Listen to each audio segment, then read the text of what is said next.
Charter Local Edition. I'm Brad Pomerance in Long Beach today, joined by Jeff Kellogg. He is the Vice President of the Long Beach Community College District. And some folks, prognosticators, politicos, thought that the LBCCD made a mistake by putting a bond measure on the ballot in June. Lower turnout, more conservative voters, yet the measure passed overwhelmingly. Yeah. What went right? Well, I always like to say the voters get it right more times than not. And I'm saying that simply because Long Beach, though, for the college, we have had two previous bonds since I've been on the Board of Trustees since 2002. This was, of course, the largest one at $850 million. The only one larger in the state of California was Chabot Las Positas, which is in the Bay Area. That was $950 million. But I think really what has happened is people can see what we've spent the money on. Our bond can only be spent on facilities at the colleges. No salaries. No salaries, nothing of that nature. It's strictly for facilities modernization. And so we have a track record that they can go and look at both our PCC campus and the campus at Carson and Clark and see what we've done. So what do you plan to do? Well, it's a 25-year, which is very unusual. And that was our point about going out in June, expecting what the voters would be more willing to look at our issue more closely instead of in a November ballot where it gets all tied up with the presidential elections all the way down. Although, arguably, with a November ballot in a presidential year, the voters, at least in California, will tend to be more progressive, and more progressive voters will tend to be willing to vote for those types of measures. Do you think maybe you were helped by the fact that in June, the Republican nomination had been sewn up by Mr. Trump, and the Democratic nomination essentially was still slightly in doubt? Yeah, I'll simply state that the last thing I wanted to have a issue for the college on was in the middle of a prepresidential election. Even if the state of California is not going to be probably a player in that outcome. But I wanted to stay away from presidential politics as much as possible. Let me ask June you, was the best day. Right. Let me ask you, because right before the June primary, you had a visitor to LBCC. Her name is Hillary Clinton. And so I'm wondering if in subliminal way, the fact that she came to the campus may have helped the Measure LB, just kind of increased the identification. Maybe people realize how great LBCC is. I don't know. Well, when it passes, everybody takes credit for it. So if Hillary Clinton wants to take credit for that, that's I'm fine. Not saying, I'm not saying she, but I'm just saying her presence, the fact, hard to know. Well, the issue was, and how because it's always difficult when you have candidates show up at your campus, because good, bad, or indifferent, they bring both sides of the equation. But although what we talk about, it was a positive visit, though. It did seem as if things went fairly well. Well, from what I understand, there were no issues, no protests. At least, did you go? No, I did not. I was out of town, and I try to stay away from political campaigns now I as hear much you. as possible. I hear you. And so, but our point was we were able to highlight Long Beach City College and all the things we've done from the college promise to our first year for students having their first year free.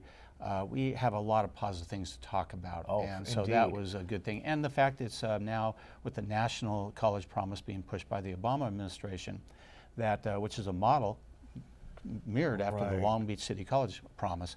So there's a lot of good things that this college can promote. And again, that gets back to where I believe we passed with 64% of the vote. And I mentioned that was with a very strong opposition, which I think is good in any campaign. Opposition was funded by the National Association of Realtors Political Action Committee. What was their concern? Well, like in anyone, it's something that goes under the property taxes. It's the property owners on this will be paying. And anytime you do that, that raises some issues. But so I felt it was good. They got their message out, and it was a good message. But at the same time, the voters of Long Beach decided to support their college. I want to ask you about one of the individuals that introduced Hillary Clinton on that day in June. His name is Eloy Oakley. Mr. Oakley has been the superintendent of Long Beach City College for how many years now? Almost 10 years. Almost 10 years. And he has been considered an incredibly effective leader for your institution. So effective that he's leaving. Right. What can you tell us about the news regarding Mr. Oakley? Well, I'm a big supporter, and I was part of the group that hired him. Right. Which That's was right, a little right. bit of a chance because he was a vice president at the college. He did not have a doctorate. He did not have experience as a CEO at the time.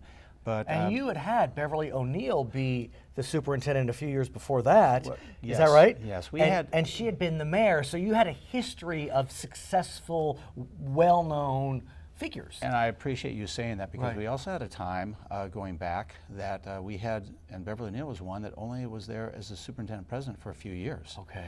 She was followed by another individual that was only there for a few years. I see.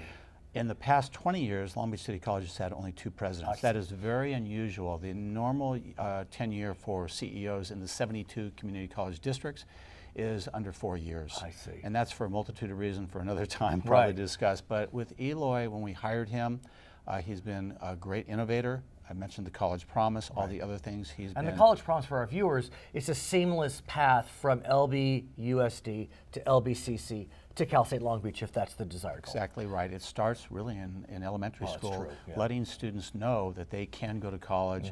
Then when they get to high school, they're working with the Long Beach Unified School District to take certain courses, getting to our college, allowing them to have 1 year free, and then having a guaranteed spot at Cal State University Long Beach. So it is seamless Now, education. but did we say the good news about Eloy yet, Mr. Oakley? Have we Well, announced what happened? Well, it was. Yeah. He has been selected as new state chancellor for the community college district. He is really. It's a rarity because most of the people in the past that have been in that position are individuals that are retiring.